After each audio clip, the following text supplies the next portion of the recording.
शलोम। Hallelujah. भाई बहनों, सब लोगों को मैं प्रभु यीशु का नाम से स्वागत करता हूं। आज का संदेश का विषय है सकरा मार्ग और चौड़ा मार्ग। और प्रार्थना करेंगे प्रभु हमको पवित्र आत्मा का अभिषेक देगा ये समझने के लिए और उसके अनुसार चलने के लिए। पढ़ेंगे मत्ती 7:13-23।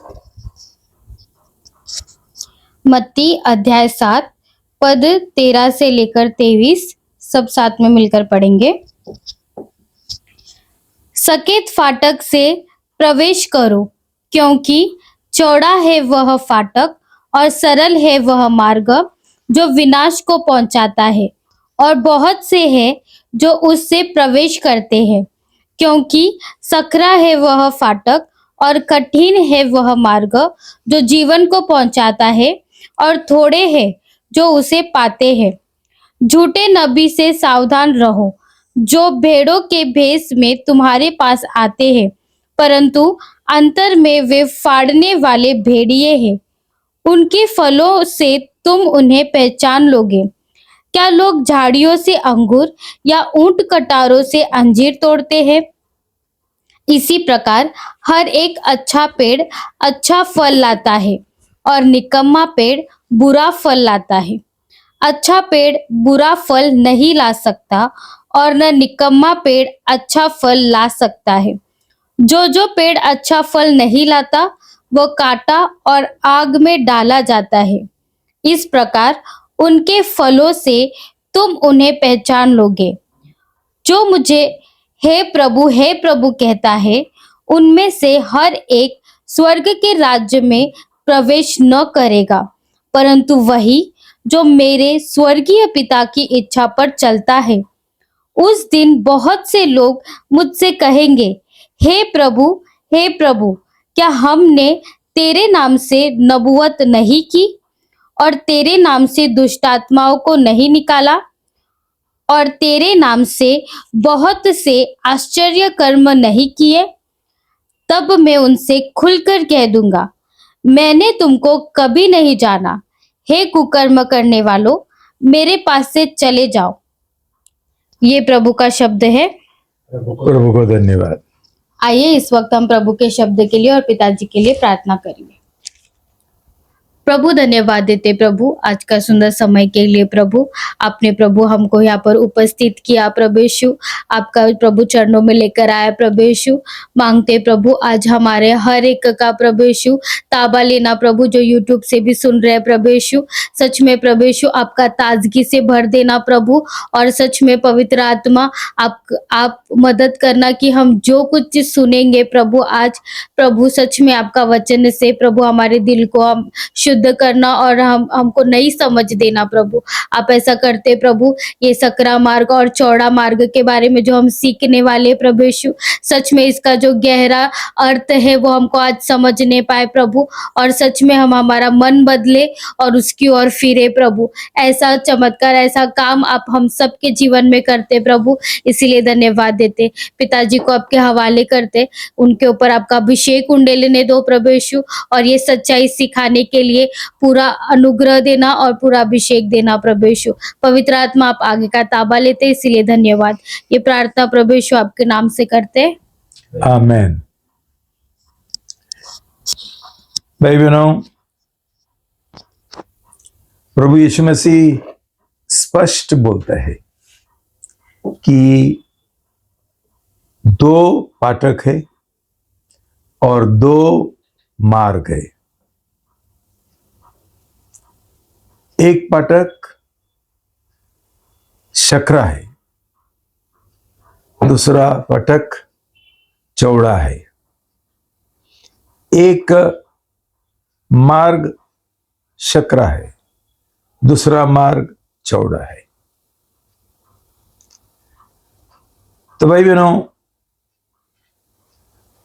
प्रभु बोलता है सावधान रहना, तुम कौन सा गेट से, फाटक से तुम प्रवेश करते हैं परमेश्वर का राज में। और ये फाटक सकरा होना चाहिए। और एक बार हम परमेश्वर का राज में प्रवेश करेंगे तभी कौन सा मार्ग में चलेंगे? दो मार्ग है फिर एक बार, एक है सकरा, एक है चौड़ा। तो प्रभु बोलता है जो सकरा फाटक से प्रवेश करेंगे और सकरा मार्ग में चलेंगे, यही लोग जीवन पाएंगे, अनंत काल जीवन। जो लोग चौड़ा फाटक से प्रवेश करेंगे और चौड़ा मार्ग में चलेंगे, ये लोगों का नाश, विनाश हो जाएगा। तो भाई बहनों, ये शिक्षा प्रभु यीशु मसीह का बहुत बहुत महत्वपूर्ण है। क्यों? आज प्रभु ने खुद बोला, और सकरा फाटक और सकरा मार्ग में चलने वाले बहुत बहुत बहुत कम है। हमको ऐसा लगता है कितना सारा मसीह है, कितना सारा कलीसिया है, मतलब बहुत लोग मसीह है। ये शैतान का झूठ है भाई बहनों। ये लोग सकरा फटक से प्रवेश नहीं करते हैं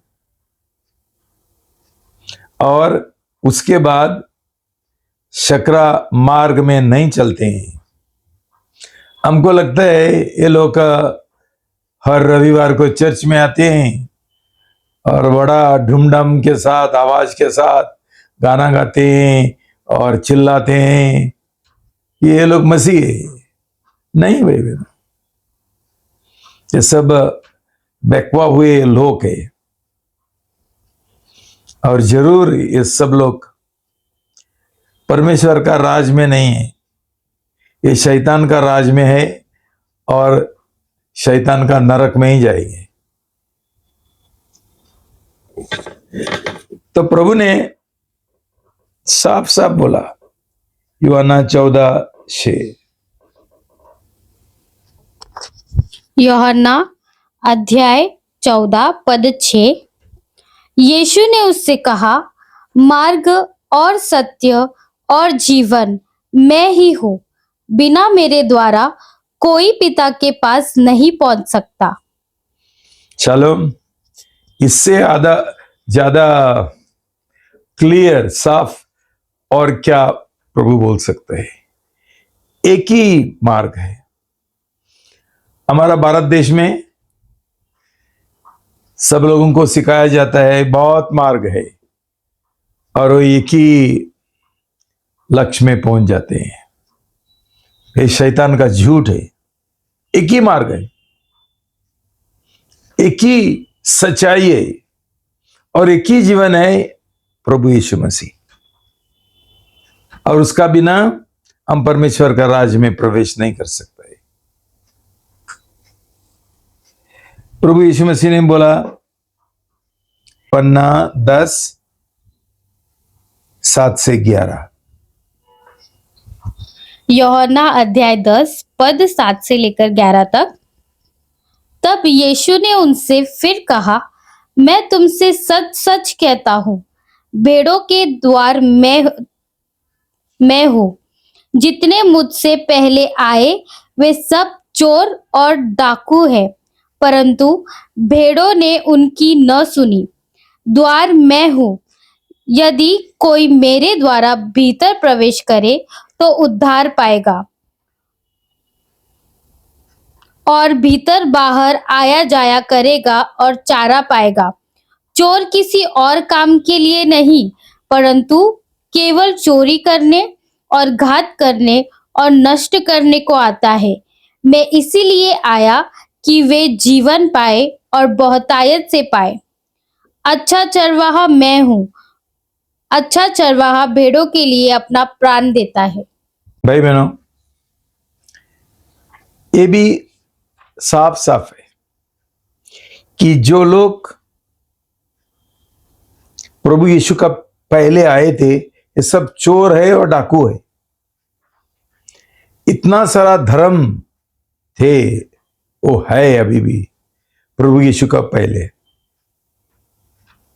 और प्रभु बोलता है ये सब लोग चोर है, ये शैतान का धर्म है, शैतान ने बनाया हुआ है।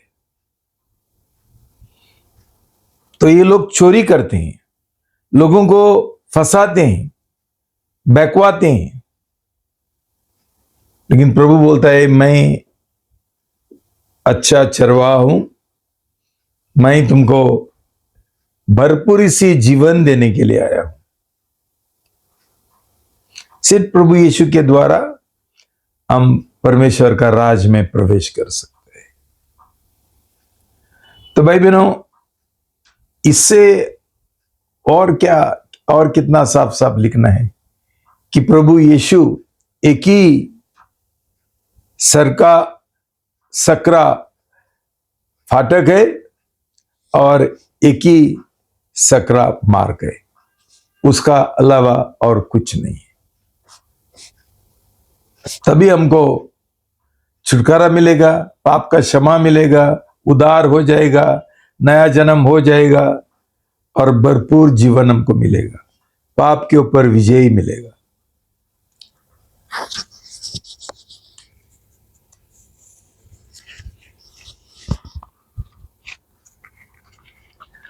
तो भाई बहनों,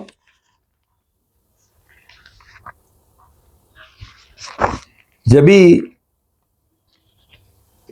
शैतान ने परमेश्वर का आज्ञा नहीं माना, उसने विद्रोह किया, तभी हम जानते हैं उसको सजा मिला, निकाल दिया। और ये भी हम जानते हैं कि तुरंत आदम और हवा के पास गया और उसको भी बकवाया परमेश्वर का आज्ञा का पालन नहीं करने के लिए। तो ऐसा करके आदम और हवा ने भी पाप किया, आज्ञा उल्लंघन का और विद्रोह का, उसको भी सजा मिला। तो मतलब क्या हुआ कि शैतान ने पूरा मनुष्य जात का कब्जा लिया, पूरा संसार का कब्जा लिया। इसलिए प्रभु का वचन बोलता है कि आज वो संसार का ईश्वर है, गॉड ऑफ दिस वर्ल्ड, और सब मनुष्य उसका गुलाम है, उसका संतान है। ये भी उनका कब्जा में है और वो उनको बुराई का मार्ग सिखाता है, जो चौड़ा मार्ग है, पाप का मार्ग सिखाता है। इसलिए आज ये संसार का हालत क्या हुआ, दशा क्या हुआ, आप देख रहे हैं। युद्ध, झगड़ा, नफरत, हर एक तरीका का पाप, कुछ बराबर नहीं चलता है। क्यों? जो लोग प्रभु यीशु मसीह को उनका जीवन का मार्ग नहीं बनाते और उसके ओर विश्वास नहीं करते हैं, ये लोगों का जीवन शैतान बर्बाद करेगा। तो परमेश्वर का जो योजना था स्वर्गीय राज पृथ्वी पर बनाने का, वो एक रूप से ये हो गया, बिगड़ गया। क्यों? जो अदन का बागीचा था वो पहला परमेश्वर का राज था, जहां परमेश्वर आदम और हवा को ट्रेनिंग देने के लिए उसने रखा था। तो उसको निकाल दिया, तो अभी सब संसार शैतान का कब्जा में है। अभी मनुष्य जात को कौन बचाएगा? उनका पाप से कौन बचाएगा? शैतान का बंधन से कौन बचाएगा?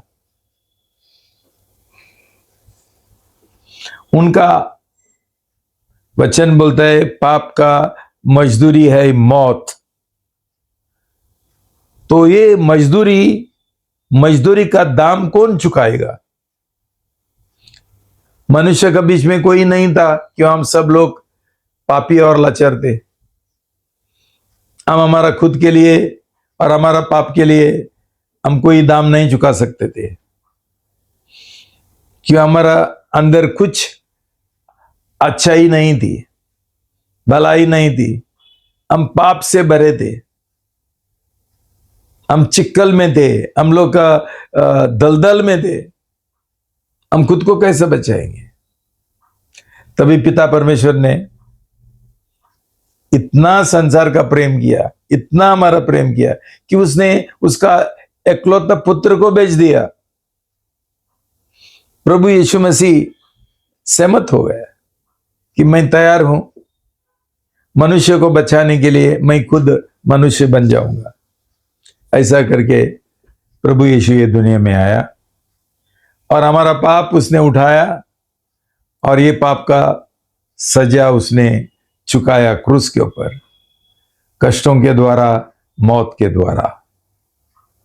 और ऐसा करके परमेश्वर ने प्रभु यीशु मसीह का जो बलिदान था वो स्वीकार किया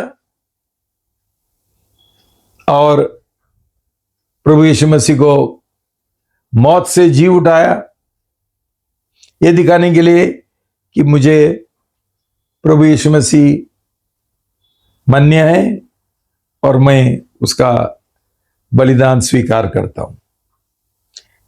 इसलिए आज हमारे लिए एक नया मार्ग खुला हो गया।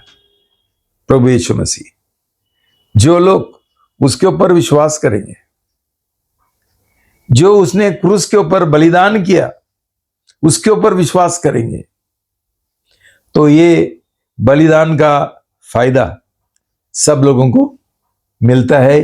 हमारा पाप क्षमा होता है, हमको शैतान का बंधन से छुटकारा मिलता है और हमको अनंत काल जीवन मिलता है। भाई बहनों, बहुत लोगों को ये पसंद नहीं है। ये बोलता है हमने बलिदान करना मांगता था, हमने सजा पाना मांगता था, लेकिन जैसा मैंने बोला, हमने बलिदान, एक पापी का बलिदान परमेश्वर को कैसा पसंद हो जाएगा? इसलिए हम नहीं मर सकते। लेकिन हमारे तरफ से प्रभु ने दाम चुकाया और हमको ये दान दिया। जैसा कोई समझो एक गाड़ी खरीद लेता है, जिसके पास इतना पैसा नहीं है खरीद लेने के लिए, और बोलता है मैंने पैसा भरा, तू ले लो गाड़ी, ये तेरी गाड़ी है। ऐसा प्रभु ने हमारे लिए हमारा पाप का दाम चुकाया और बोला अभी मैं तुमको अनंत काल जीवन देता हूं, मुफ्त। तो भाई बहनों, प्रभु यीशु मसीह ये दुनिया में आया, तभी उसका पहला प्रचार था मार्कुस 1:15।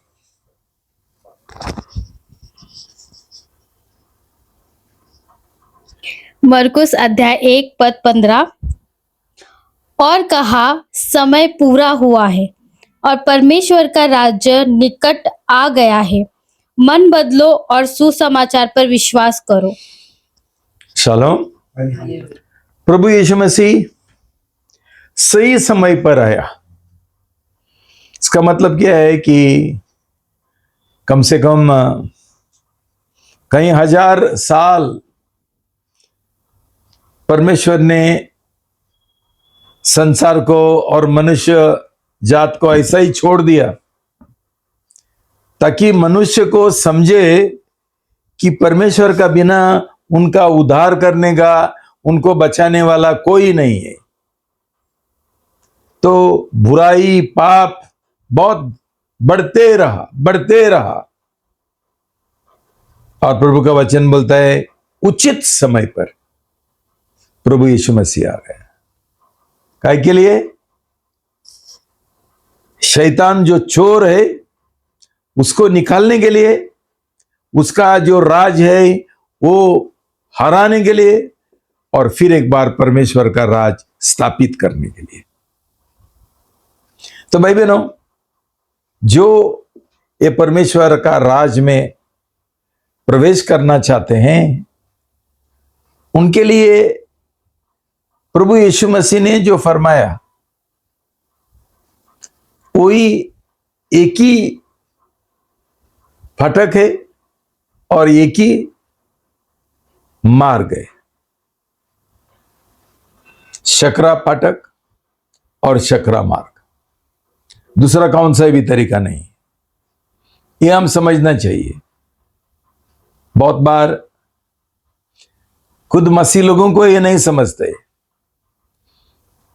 कई लीडर लोगों को नहीं समझते, और ये उनका तरीके से लोगों को स्वर्गीय राज में प्रवेश कराना चाहते हैं। गलत है।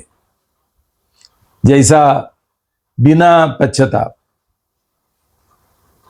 बिना तैयारी, गलत बपतिस्मा के द्वारा, भाई बहनों, हम ऐसा स्वर्गीय राज में प्रवेश नहीं कर सकते।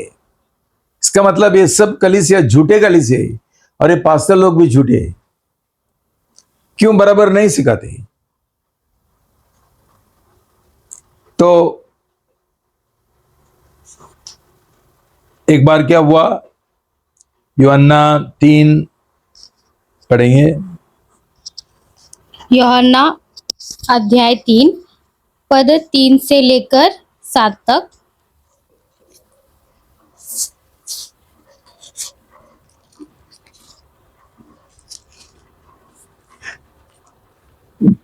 पढ़ेंगे। यीशु ने उसको उत्तर दिया, मैं तुमसे सच सच कहता हूँ, यदि कोई नए सिरे से न जन्मे तो परमेश्वर का राज्य देख नहीं सकता। निकोदेमुस ने उससे कहा, मनुष्य जब बूढ़ा हो गया तो कैसे जन्म ले सकता है? क्या वह अपनी माता के गर्भ में दूसरी बार प्रवेश करके जन्म ले सकता है? यीशु ने उत्तर दिया, मैं तुझसे सच सच कहता हूँ, जब तक कोई मनुष्य जल और आत्मा से न जन्मे तो वह परमेश्वर के राज्य में प्रवेश नहीं कर सकता। क्योंकि जो शरीर से जन्मा है वह शरीर है, और जो आत्मा से जन्मा है वह आत्मा है। अचंभा न कर कि मैंने तुझसे कहा, तुझे नए सिरे से जन्म लेना अवश्य है। शलोम। एक यहूदी लोगों का एक लीडर था, उसका नाम है निकोडिमस। वो एक रात को चुपके आया प्रभु यीशु के पास, और उसने पूछा, अनंत काल जीवन पाने के लिए, स्वर्गीय राज में प्रवेश करने के लिए क्या करना है? तो प्रभु यीशु मसीह ने उसको साफ साफ बोला, यदि क्या बोला? यदि कोई नए सिरे से न जन्मे, यदि कोई नया सिरे से, मतलब पानी और आत्मा से नया जन्म नहीं पाएंगे, उनको परमेश्वर का राज में प्रवेश नहीं है। इसका मतलब क्या है कि पानी का बपतिस्मा और पवित्र आत्मा का बपतिस्मा जरूरी है नया जन्म पाने के लिए। लेकिन ये दो ही बपतिस्मा सही रीति से पाना है, और उसके लिए सही रीति से तैयारी करना है, जो मैंने तुमको बार बार सिखाया। एक 8 जैसा कदम है, एक कदम के अनुसार नया जन्म पाने के लिए ऐसा गंभीर तैयारी का बहुत जरूरी है। वो बेचारा बहुत अचंभित हो गया।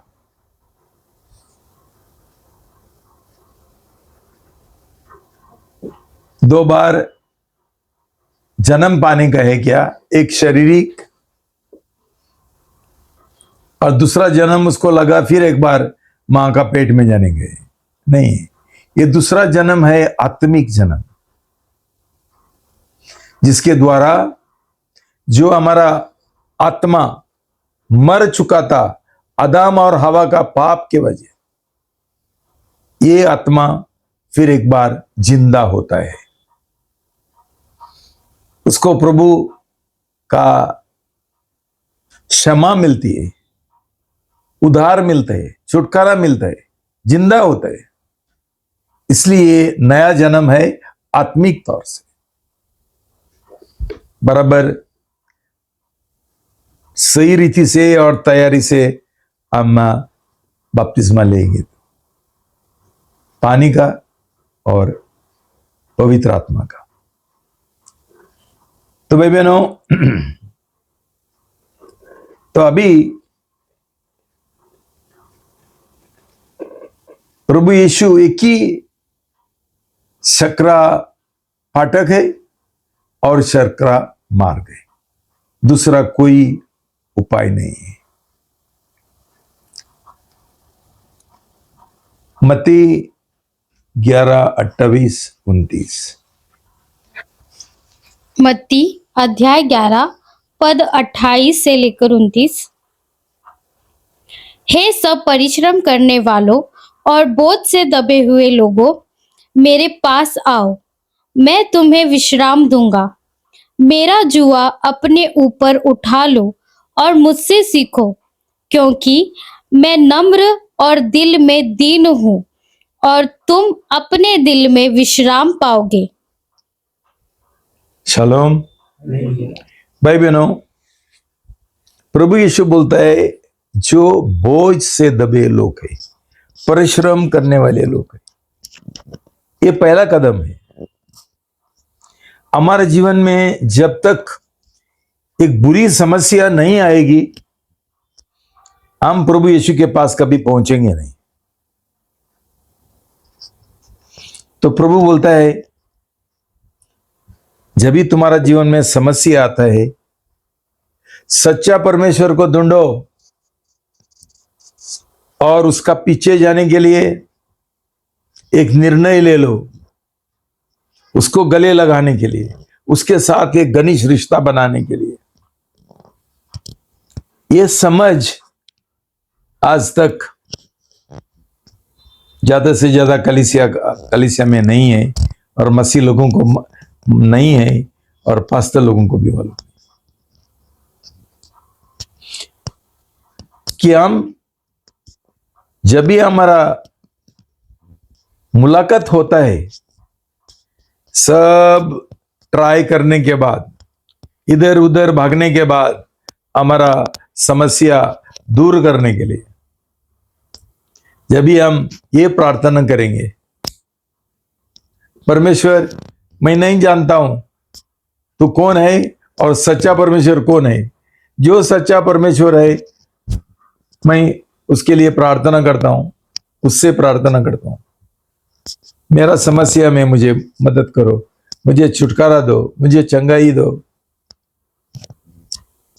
और ये सच्चा परमेश्वर प्रभु यीशु मसीह तुमको मिलने के लिए आएगा कि तुमने पुकारा और चिल्लाया। भाई बहनों, बहुत लोग प्रार्थना करते हैं, शायद प्रभु उसका अनुग्रह से, दया से उनको ठीक करता है और उसके बाद चले जाते हैं। जैसा ये 10 कोढ़ी, उनको प्रभु यीशु मसीह ने ठीक किया और उन्होंने उनको क्या बोला, टाटा बाय बाय। एक ही जन वापस आ गया प्रभु को धन्यवाद देने के लिए और उसके ऊपर विश्वास करने के लिए, उसका स्तुति करने के लिए और उसका पीछे जाने के लिए। एक ही जन, यही अभी भी यही एक ये तरीका चलता है। सब लोगों को प्रभु यीशु मसीह इसलिए चाहिए, उनको चंगाई मिलने के बाद में वापस चौड़ा मार्ग में चलना चाहते हैं, पाप का जीवन जीना चाहते हैं। लेकिन प्रभु यीशु मसीह क्या बोलते हैं? तुम जब भी मेरे पास आता है, सिर्फ मैं तुमको सही विश्राम दे सकता हूं। और ये विश्राम कैसा आता है? जब भी हम उसका जुआ उठाने के लिए तैयार है। जुआ का मतलब हम जानते हैं, दो बैल, उनके ऊपर जुआ रहता है। तो भाई बहनों, ये एक चिन्ह है शादी का, कि हम ऐसा व्यक्ति से शादी करता है जो हमको मदद कर सकता है।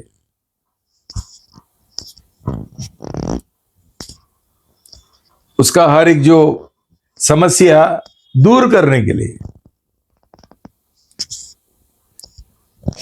तो भाई बहनों, आज क्या है? आज किसी को प्रभु यीशु के साथ शादी करना पसंद नहीं है। क्यों?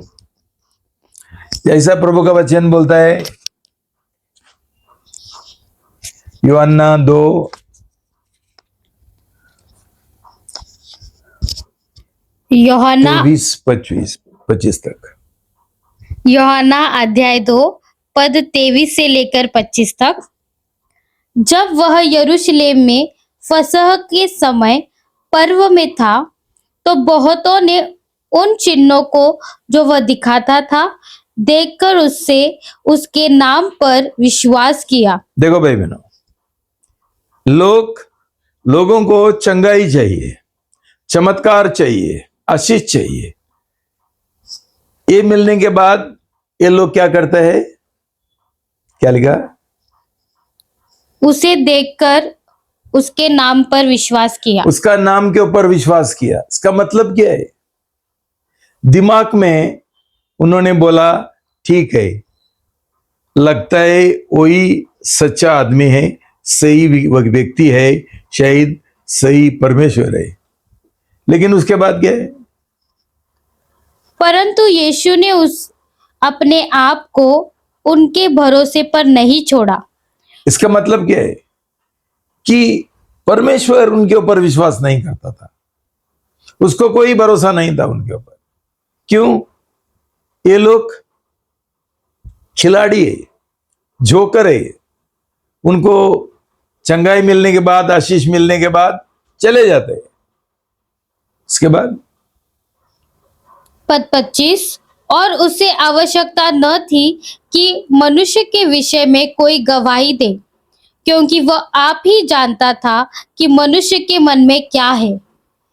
देखो भाई बहनों, आज सब लोग बैक गए हैं, लेकिन प्रभु यीशु नहीं बैक जाता है।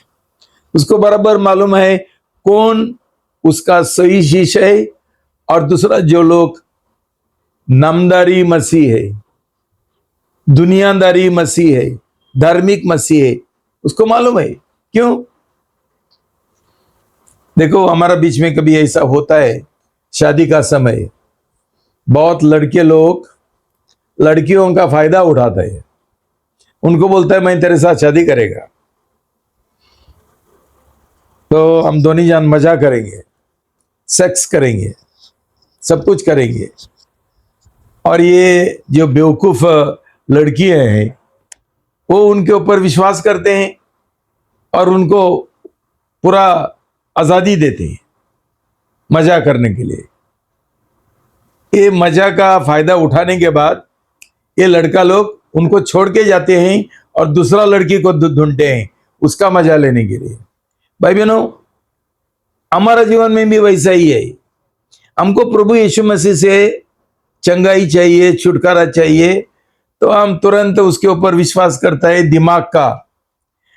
लेकिन हम प्रभु यीशु के साथ एक घनिष्ठ रिश्ता, शादी का रिश्ता, समर्पण का रिश्ता पूरा जीवन भर ऐसा बांधने के लिए हम तैयार नहीं है।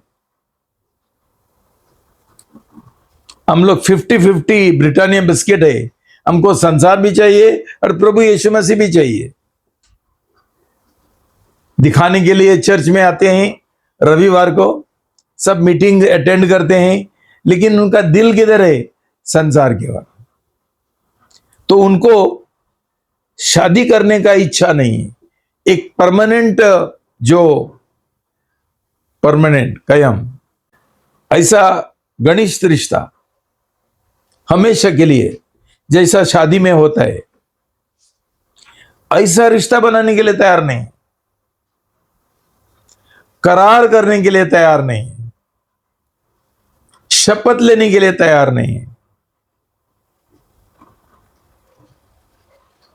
तो भाई बहनों, प्रभु का वचन बोलता है हम ऐसा नहीं करेंगे तो हमारा और प्रभु यीशु मसीह का रिश्ता नहीं बनता है। वो दिल का रिश्ता रहता है। वो दिल का रिश्ता कभी होगा जब भी हमारा मुलाकात हुआ, हम प्रभु यीशु मसीह का प्रेम में गिरा, हमने हमारा पाप का पश्चाताप किया और प्रभु का प्रेम हमारा दिल में आ गया। ये नहीं है, ऐसा मुलाकात नहीं है तो आगे का जीवन बेकार जीवन है। नामदारी मसीह, दुनियादारी मसीह, धार्मिक मसीह जो रीति रिवाज करते हैं, लेकिन होंठों से प्रभु का स्तुति करते हैं, लेकिन प्रभु ने बोला उनका दिल प्रभु से दूर है। तो भाई बहनों,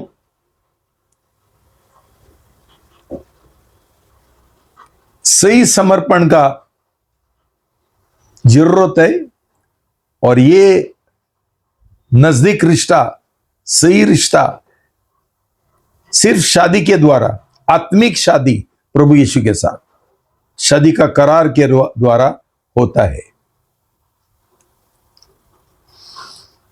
देखो भाई बहनों, ऐसा शादी होने के बाद क्या होता है?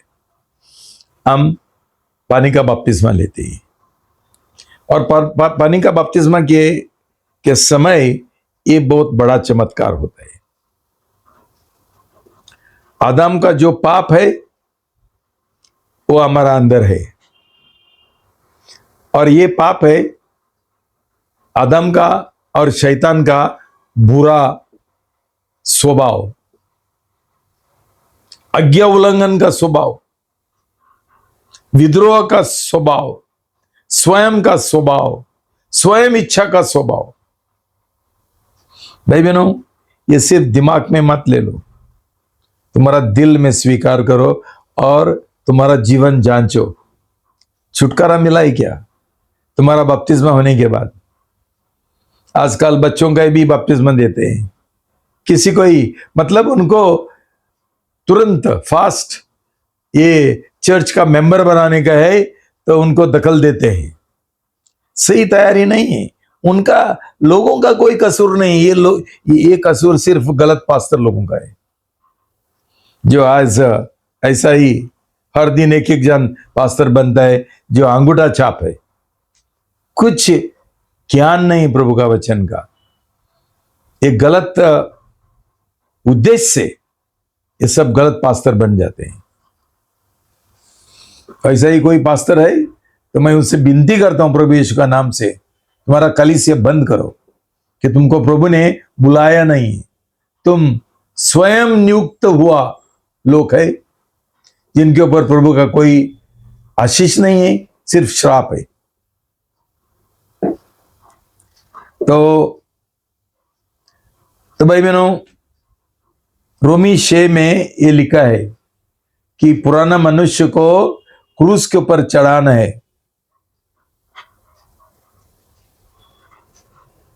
रोमियो अध्याय 6 पद 4 से लेकर आगे। अतः उस मृत्यु का बपतिस्मा पाने से हम उसके साथ गाड़े गए, ताकि जैसे मसीह पिता की महिमा के द्वारा मरे हुओं में से जिलाया गया, वैसे ही हम भी नए जीवन की सी चाल चले। जुना मनुष्य पद 6, हम जानते हैं कि हमारा जूना मनुष्यत्व उसके साथ क्रूस पर चढ़ाया गया ताकि पाप का शरीर नाश हो जाए और हम आगे को पाप के गुलाम में न रहे, बल्कि नया मनुष्य बने। भाई बहनों, ये सही बपतिस्मा का तैयारी का बिना नहीं होता है। ये 8 कदम जो मैंने तुमको सिखाया,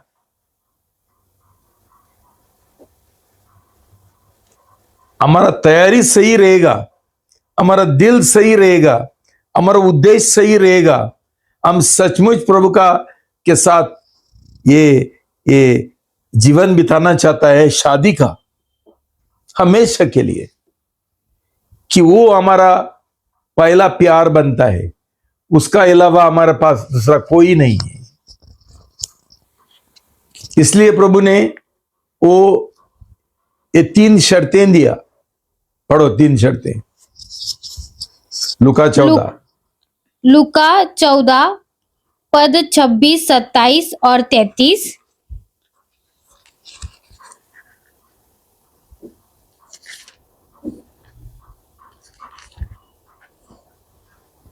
पढ़ेंगे।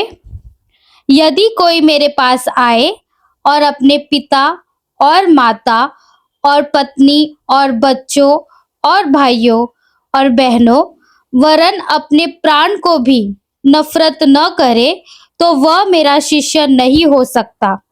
और जो कोई अपना क्रूस न उठाए और मेरे पीछे न आए वह भी मेरा शिष्य नहीं हो सकता। इसी रीति से तुम में से जो कोई अपना सब कुछ त्याग न दे वह मेरा शिष्य नहीं हो सकता। शालोम।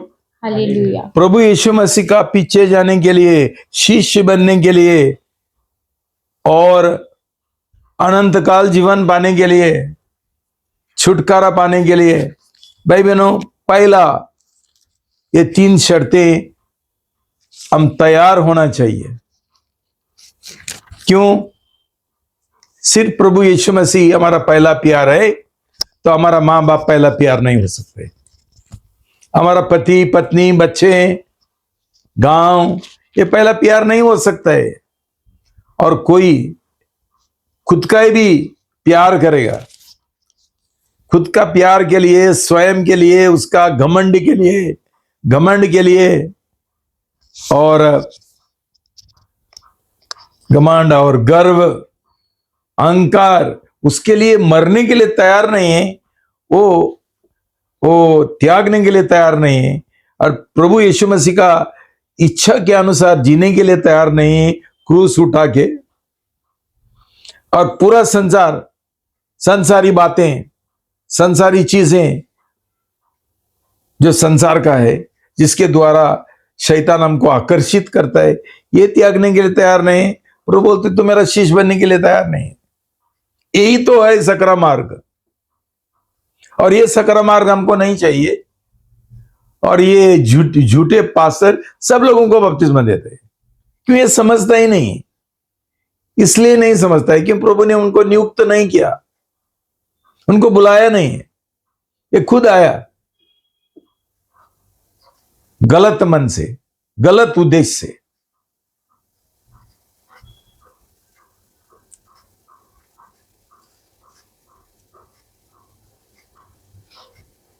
लूका 13:24। लूका अध्याय 13 पद 24। सकरा द्वार से प्रवेश करने का यत्न करो, क्योंकि मैं तुमसे कहता हूं कि बहुत से प्रवेश करना चाहेंगे और न कर सकेंगे। चलो, ऐसा एक व्यक्ति था जो प्रभु यीशु मसीह के पास आया। वो है जवान राजकुमार। बोला, प्रभु मुझे आनंद काल जीवन पाने गए, मुझे उद्धार पाने गए, क्या करूं? प्रभु ने लास्ट उसको ये जवाब दिया, एक चीज कमी है तेरे में, तुझमें।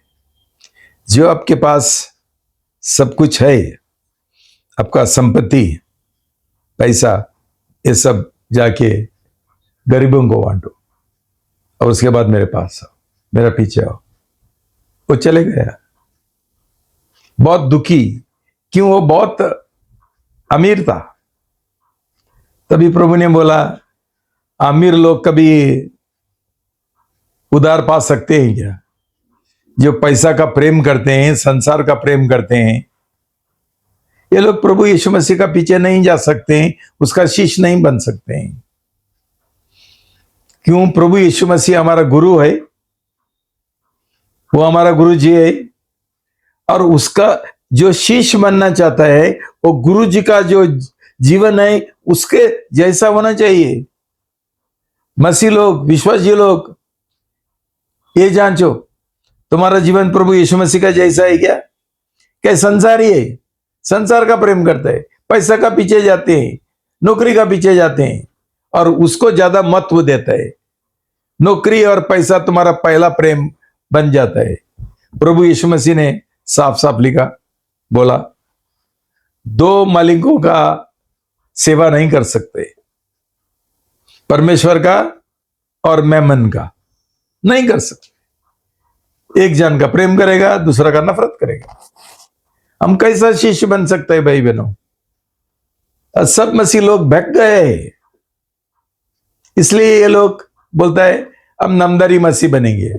बस हम बहुत सजाएंगे खुद को और दागिना, ये वो मेकअप और ये सब करेंगे संसार का पीछे जाने के लिए। तो प्रभु यीशु का पीछे कैसे जाएंगे?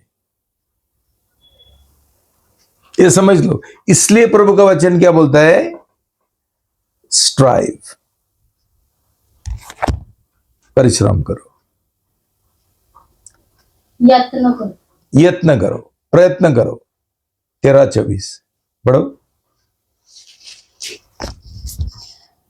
सकरा द्वार से प्रवेश करने का यत्न करो। यत्न करो, सकरा फाटक से प्रवेश करने के लिए प्रयत्न करो और सकरा मार्ग में चलने के लिए प्रयत्न करो। क्यों? बहुत सारा विरोध है, बहुत सारा रुकावट है, बहुत कठिन है। तो हम क्या करेंगे? Shall we give up? छोड़ देंगे कठिन नहीं करके? पतरस ने पूछा प्रभु से, ऐसा है तो किसका उद्धार हो जाएगा? किसका ही नहीं होगा, किसका ही नहीं होगा, हो ही नहीं सकते। तभी प्रभु यीशु मसीह ने उसका जवाब दिया, पतरस, ये मनुष्य के पास असंभव है, लेकिन परमेश्वर के पास सब कुछ संभव है। हम डरना नहीं है। क्यों? जब भी हम प्रभु यीशु मसीह के साथ शादी करता है, वो हमको मदद करता है, वो हमको अनुग्रह देता है, वो हमारा हाथ पकड़ता है और हमको चलाता है। लेकिन लोगों को इसके बारे में सिखाने का है ना। आज का पास्टर कुछ जानते हैं क्या? उनका खुद उद्धार नहीं हुआ, नया जन्म नहीं हुआ। ऐसा है, कलीसिया खुलते रहता है, हर महीने में हर साल में नया नया पास्टर बन जाता है, कोट डालता है, कोट डालने गए। हाँ, महाराष्ट्र में जाके देखो, सब लोग जो कुछ फायदा का नहीं है, बेकार लोग है, ये लोग एक दिन कोट लेकर और एक बाइबल लेकर पास्टर बन गया। वो रिटायर्ड होने के बाद अभी हम क्या करें? पास्टर बनेंगे। भाई बहनों, ऐसा गलत पास्टर लोगों ने प्रभु का कलीसिया का वाट लगाया। तुमको ऐसा लोग मिलेगा तो उनको मुंह के पर बोलो, बंद करो ये नाटक, तुम शैतान का एजेंट है, दलाल है। तो भाई बहनों, प्रभु ने चेतावनी दिया है। बहुत सारा वचन है जिसमें ये चेतावनी है। हम पढ़ेंगे कोरिन्थी 6:9-11। 1 कुरिन्थियों अध्याय 6 पद 9 से लेकर 11 तक। क्या तुम नहीं जानते कि अनीतिमान लोग परमेश्वर के राज्य के वारिस न होंगे? धोखा न खाओ, न वेश्यागमी, न मूर्ति पूजक, न परस्त्रीगामी, न लुच्चे, न पुरुषगामी, न चोर, न लोभी, न पियक्कड़, न गाली देने वाले, न अंधेर करने वाले परमेश्वर के राज्य के वारिस होंगे। और तुम में से कितने ऐसे ही थे, परंतु तुम प्रभु यीशु मसीह के नाम से और हमारे परमेश्वर के आत्मा से धोए गए और पवित्र हुए और नीतिमान ठहरे। भाई बहनों, प्रभु का वचन बोलता है ये लोग ऐसा पहले थे, मसीह होने के बाद ऐसा चौड़ा मार्ग में हम चल सकते हैं। और जो पुराना हम पाप करते थे वापस हम इधर कर सकते हैं। तो कितना सारा बपतिस्मा लिया लोग अभी भी दारू पीता है, अभी भी बेविचार करते हैं, अभी भी बीड़ी फूकता है, क्या क्या पाप नहीं करते, मूर्ति पूजा करते। दूसरा है एफिसी 5:3 से आगे। इफिसियो अध्याय 5 पद 3 से लेकर 5 तक। जैसा पवित्र लोगों के योग्य है वैसा तुम में व्यभिचार और किसी प्रकार के अशुद्ध काम या लोभ की चर्चा तक न हो, और न निर्लज्जता, न मूढ़ता की बातचीत हो, न ठट्टे की, क्योंकि ये बातें शोभा नहीं देती, वरन धन्यवाद ही सुना जाए। क्योंकि तुम यह जानते हो कि किसी व्यभिचारी या अशुद्ध जन या लोभी मनुष्य की जो मूर्ति पूजक के बराबर है, मसीह और परमेश्वर के राज्य के वारिस नहीं। शलोम। भाई बहनों, एक है गलती 5:16 से 21। गलतियों अध्याय 5 पद 16 से लेकर 21 तक। पर मैं कहता हूँ आत्मा के अनुसार चलो, तो तुम शरीर की लालसा किसी रीति से पूरी न करोगे। क्योंकि शरीर आत्मा के विरोध में और आत्मा शरीर के विरोध में लालसा करता है, और ये एक दूसरे के विरोधी है, इसलिए कि जो तुम करना चाहते हो वह न करने पाओ। और यदि तुम आत्मा के चलाए चलते हो तो नियम शास्त्र के अधीन न रहे। शरीर के काम तो प्रकट है, अर्थात व्यभिचार, गंदे काम, लुचपन, मूर्ति पूजा, टोना, बैर, झगड़ा, ईर्ष्या, क्रोध, विरोध, फूट, विधर्म, डाह, मतवालापन, लीला क्रीड़ा और इनके जैसे और काम है। इनके विषय में मैं तुमसे पहले से कह देता हूँ, जैसा पहले कह भी चुका हूँ, कि ऐसे ऐसे काम करने वाले परमेश्वर के राज्य के वारिस न होंगे। परमेश्वर का राज देखेंगे नहीं, उसमें प्रवेश भी नहीं करेंगे और उसका वारिस भी नहीं बनेंगे। तुम्हारा नाम है तो देखो भाई बहनों, ऐसा है मैं मसीह है, मेरा नया जन्म हुआ है, मेरा उद्धार हुआ है, ये सब जो हमारा जीवन चालू है, तो देखो ये सब चौड़ा मार्ग है।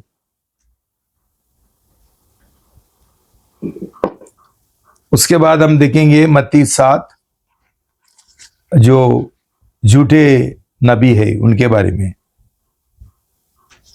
मत्ती अध्याय 7 पद 15। झूठे नबियों से सावधान रहो, जो भेड़ों की भेष से तुम्हारे पास आते हैं, परंतु अंतर में वे फाड़ने वाले भेड़िए हैं। पद 16। उनके फलों से तुम उन्हें पहचान लोगे। क्या लोग झाड़ियों से अंगूर या ऊंट कटारों से अंजीर तोड़ते हैं? इसी प्रकार हर एक अच्छा पेड़ अच्छा फल लाता है और निकम्मा पेड़ बुरा फल लाता है। अच्छा पेड़ बुरा फल नहीं ला सकता और न निकम्मा पेड़ अच्छा फल ला सकता है। जो पेड़ अच्छा फल नहीं लाता वह काटा और आग में डाला जाता है। इस प्रकार उनके फलों से तुम उन्हें पहचान लोगे। शलोम। भाई बहनों, प्रभु यीशु मसीह ने इसके बारे में, ये झूठे जो नबी है पास्टर है, चर्च का लीडर है, उनके बारे में जिक्र किया है, उल्लेख किया है। क्यों? हमको चेतावनी देने के लिए। क्यों? बहुत बार यही लोग जो पास्टर बोलते हैं, चर्च का लीडर बोलता है, ये तुमको सकरा मार्ग और सकरा जो ये है फटक है उसके बारे में नहीं सिखाते हैं। कैसा चलने का, कैसा सकरा फटक से प्रवेश करने का और उसके बाद सकरा मार्ग से चलने का नहीं सिखाते हैं। इसलिए प्रभु बोलता है सावधान रहना। भाई बहनों, ऐसा वाला बहुत सारा आज है जो पास्टर बोलते हैं, दारू पीता है, बेविचार करता है, पैसा का चोरी करता है, पैसा के लिए जी रहे। तुम क्या बोलेंगे? परमेश्वर उनका न्याय करेगा? परमेश्वर नहीं न्याय करेगा, हमने न्याय करने का है। क्यों? प्रभु ने बोला उनका जीवन का फल के द्वारा तुम उसको पारको, तुमको मालूम पड़ेगा। फिर भी तुम वही कलीसिया में रहेंगे, तुम्हारा जीवन बर्बाद हो जाएगा। उसको परमेश्वर सजा देगा, वो अलग बात है, लेकिन तुम्हारा क्या हो जाएगा? जब भी हमारा कलीसिया छोड़ के दूसरा कलीसिया में जाते हैं कि उनको ये सकरा मार्ग पसंद नहीं है और ये दूसरा पसंद है। क्यों? उधर कुछ नहीं है, शिष्यत्व नहीं है, ये नहीं है, सकरा मार्ग नहीं सिखाता है, उधर संसार से अलग दही नहीं सिखाता है, सब संसारिकता चलता है। भाई बहनों, ये बंद होना चाहिए, ऐसा कलीसिया बंद होना चाहिए। ये शैतान का लोक है, ये पास्टर नहीं, शैतान का दलाल है। इसलिए प्रभु हमको खुलम खुलम हमको चेतावनी देते हैं। इसके बाद प्रभु पद 21, जो मुझसे हे प्रभु कहता है, उनमें से हर एक स्वर्ग के राज्य में प्रवेश न करेगा।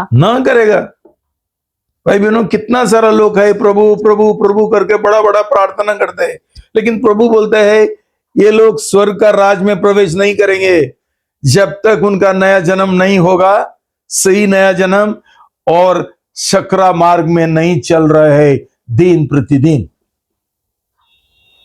बोलो, आगे पढ़ो।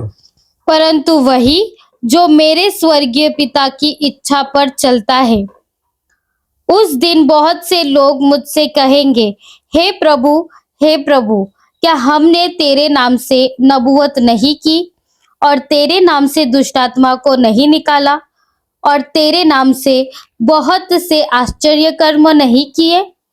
तब मैं उनसे खुलकर कह दूंगा, मैंने तुमको कभी नहीं जाना। हे कुकर्म करने वालों, मेरे पास से चले जाओ। शालोम। भाई बहनों, स्वर्ग राज में नहीं जाएंगे तो किधर जाएंगे? नरक में, आग में। ये हमको समझता ही क्या? ये पास्टर लोग बोलेंगे, क्या प्रभु, मैं तो पास्टर था आपका, मैं तो नबी था, मैं तो बिशप था, और मुझे बोलता है नरक में जाने के लिए? हाँ, मैं तुझे पहचानता ही भी नहीं हूं। ये सच्चाई तुमको मालूम है भाई बहनों? ये लोग प्रचार नहीं करेंगे, मैं करता हूं। तो भाई बहनों, जल्दी से जल्दी ये सब कलीसिया छोड़ दो। तुमको सही तुम्हारा उद्धार होने का है, नया जन्म पाने का है, और सही जीवन का मार्ग में, सकरा मार्ग में चलना है। तुमको मदद करने के लिए सही पास्टर का जरूरी है। सही जो ये है चरवाहा है, ये सब चोर है प्रभु बोलता है, डाकू है बोलते हैं। भाई बहनों, ये सकरा मार्ग कठिन है, इसलिए लोग ये गलत कलीसिया में जाते हैं टाइम पास के लिए। क्यों? उसमें कष्ट है, उसमें सताव है, दुख है, बहुत कुछ त्यागना पड़ता है। लेकिन हमारा सही नया जन्म हो जाएगा और प्रभु यीशु के साथ हमारा शादी हो जाएगी। प्रभु है ना। भाई बहनों, मैं एक वीडियो तुमको दिखाना चाहता हूं, जो हमारा देश में उसको रस्सी के ऊपर चलना बोलते हैं। ये रस्सी बहुत सकरा है, उसमें ये लोग चलता है, वो देखेंगे तो तुमको थोड़ा एक ये मिलेगा, एक आइडिया मिलेगा कि ये लोग ऐसा शकरा जो रस्सी है उसके ऊपर चल सकता है, हम आत्मिक जो ये है मार्ग है उसके ऊपर, शकरा मार्ग है उसमें हम नहीं चल सकते हैं। देखो, और तुमको प्रोत्साहन मिलेगा। तो साथियों, आपने विश्वास की बहुत सारी कहानियाँ, कथाएं, किस्से सुने होंगे, पढ़े भी होंगे, लेकिन आज मैं आप सभी के सामने उपस्थित हूँ विश्वास की एक अद्भुत कहानी को लेके। तो आइए वक्त ज़ायर ना करते हुए हम अपने विषय की ओर बढ़ें। ये कहानी एक व्यक्ति की है जिसका पेशा था रस्सी पर चलकर करतब दिखाने का। इनका जन्म 28 फरवरी 1824 को हुआ। ये एक फ्रेंच नागरिक थे। इनका नाम था चार्ल्स ब्लॉन्डिन। धीरे धीरे करतब दिखा के ये मशहूर होते जा रहे थे। इनकी ख्याति, इनकी पब्लिसिटी बढ़ती ही जा रही थी। एक दिन इन्होंने फैसला किया कि मैं एक जोखिम भरी जगह पे जाकर रस्सी पे चलकर करतब दिखाऊंगा। तो इन्होंने एक स्थान को चुना जो कि दो देशों की सीमा के बीच में था। ये दो देश थे अमेरिका और कनाडा। और जो स्थान था उसका नाम था नियाग्रा वाटरफॉल, जिसे नियाग्रा जलप्रपात भी कहते हैं। ये बहुत ही रिस्की जगह थी। इन्होंने फैसला किया कि ये इस देश से उस देश की सीमा पर एक रस्सी लगाएंगे और उस पर चलकर सब लोगों को दिखाएंगे। ये बहुत रोमांचित होने वाला था। वो सारे तामझाम, सारे बंदोबस्त कर लिए गए। जब लोगों में ये खबर फैली कि नियाग्रा वाटरफॉल पर चार्ल्स ब्लॉन्डिन अपने करतब को दिखाएंगे, तो हजारों लाखों की तादाद में लोग इकट्ठा होने शुरू हो गए। जैसा कि आप सभी जानते हैं कि इंसान को तमाशा देखने में बड़ा मजा आता है, और वैसा हुआ भी।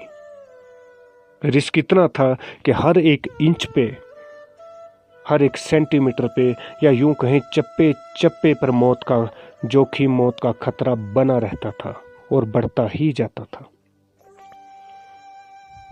चार्ल्स ने अपना पहला कदम बढ़ाया तो तालियों की गड़गड़ाहट से पूरा इलाका गूंज उठा। यह बहुत रोमांचित सफर था।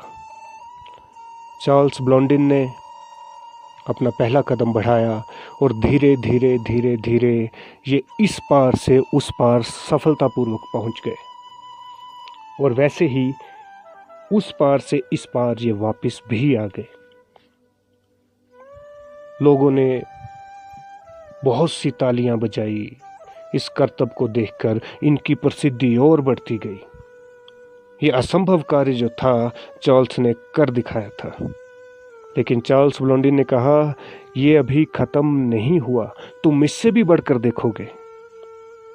कुछ समय बाद चार्ल्स ने नियाग्रा वाटरफॉल पर एक आलू से भरी हुई बोरी अपने हाथों में उठाकर उस रस्सी को फिर से क्रॉस कर लिया।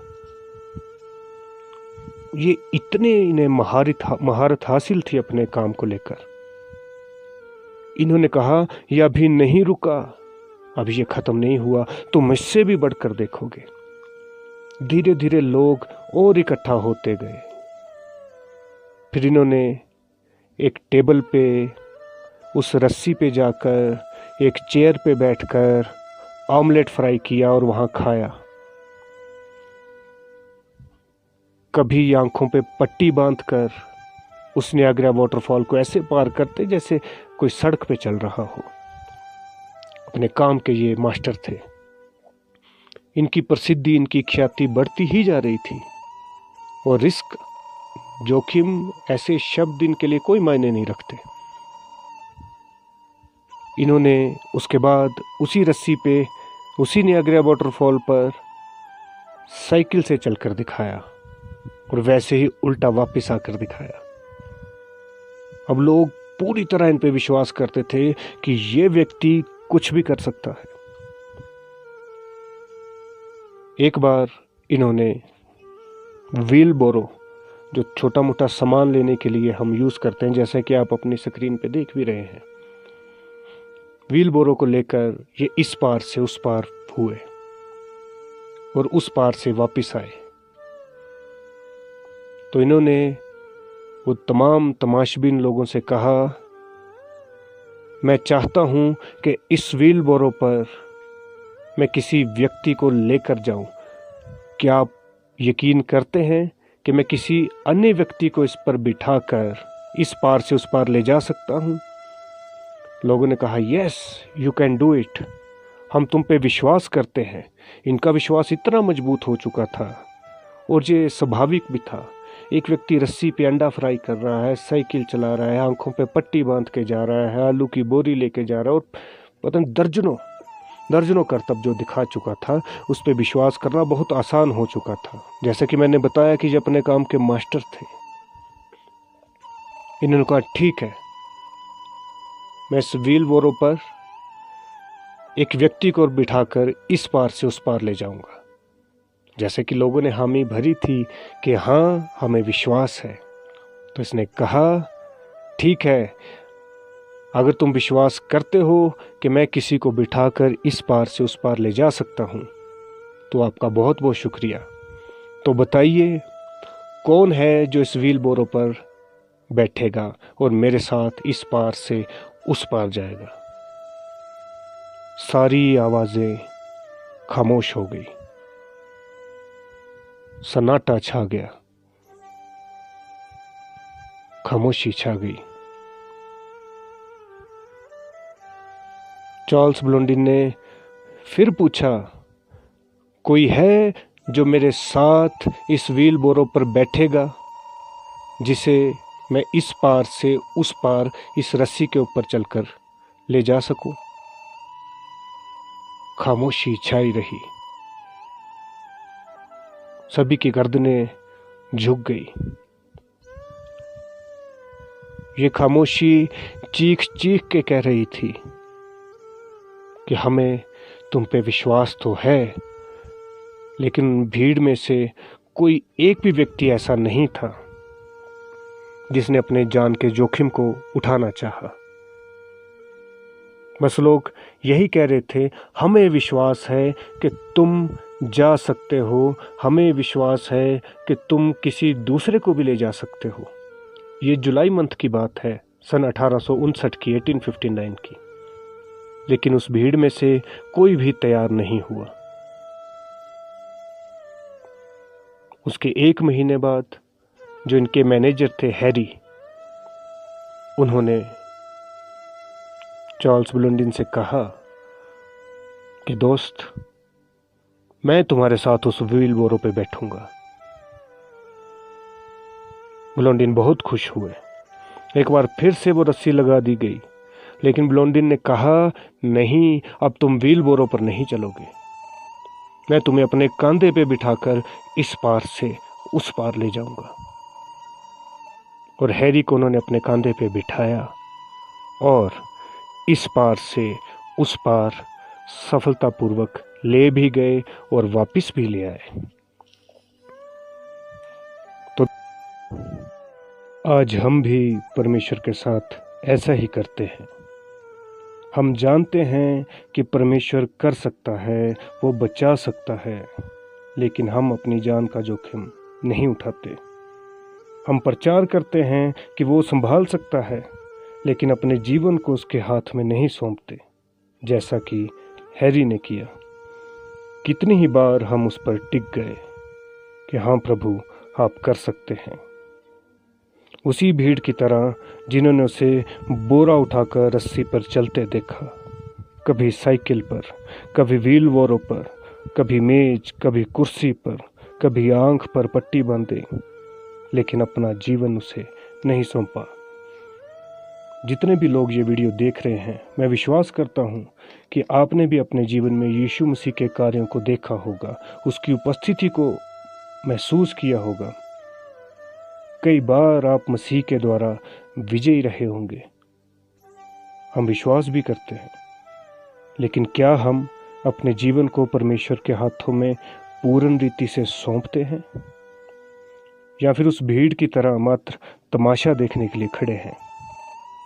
दोस्तों, क्या परिस्थितियां, क्या सिचुएशन इतनी बड़ी है कि परमेश्वर का कलाम, परमेश्वर का वचन, या जो भरोसा हमें परमेश्वर पे होना चाहिए वो नहीं हो पाता? क्या हम अपनी सिचुएशन, अपनी परेशानियों को देखकर डर तो नहीं गए? क्या हमारी सिचुएशन, हमारी परेशानियां, हमारे ऐब गुनाह परमेश्वर से बड़े हैं? वो कर सकता है, ये सत्य है। बस एक बार पूरी रीति से हमें अपने जीवन को परमेश्वर के हाथों में सौंपने की जरूरत है। और खुशखबरी ये है कि आज इस वीडियो को देखने के बाद भी हम आज भी ये कर सकते हैं, जैसा हैरी ने किया। एक ऐसा रिश्ता परमेश्वर के साथ कायम करें जहां मौत बहुत छोटी सी दिखाई दे और परमेश्वर सबसे बड़ा। God bless you. परमेश्वर आपको आशीष दे। भाई बहनों, आपने देखा होगा और उसका संदेश भी सुना होगा, इतना प्रभु यीशु मसीह हमारा जीवन में चमत्कार करता है, जैसा ये आदमी ने वहां रस्सी के ऊपर चल के दिखाया। वो क्या नहीं कर सकता है। अंत में वो बोलता है, कोई तैयार है मेरे साथ ये रस्सी के ऊपर चलने के लिए? सब लोग डर से भाग जाते हैं। यही हमारा हालत है। हमको प्रभु यीशु मसीह से सिर्फ चमत्कार चाहिए, लेकिन हमको उसके ऊपर विश्वास नहीं है। हमको कोई भरोसा नहीं है कि वो हमारा देखभाल करेगा, हमको संभालेगा, हमारा ये हर एक जरूरत पूरा करेगा, हमारा जो बीमारी है वो ठीक करेगा। हमको ये विश्वास नहीं है। क्यों? हमने उसके साथ शादी किया ही नहीं, इसलिए हमको उसके ऊपर विश्वास नहीं है। एक जोड़ी जिसने शादी किया है, ये हमेशा एक दूसरे के ऊपर भरोसा करते हैं, भरोसा के ऊपर ये आधारित है। लेकिन जब भी हम प्रभु यीशु के ऊपर के विश्वास करता है, हमारा विश्वास खाली विश्वास है,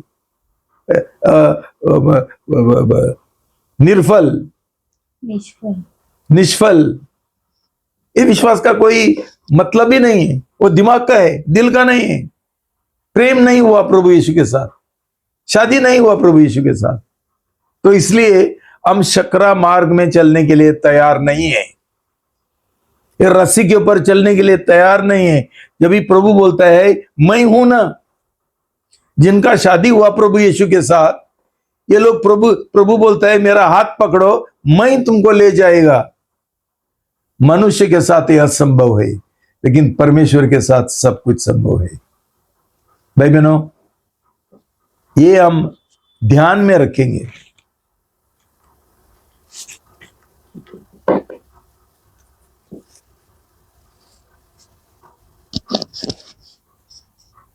भाई बहनों, लूका 6:26।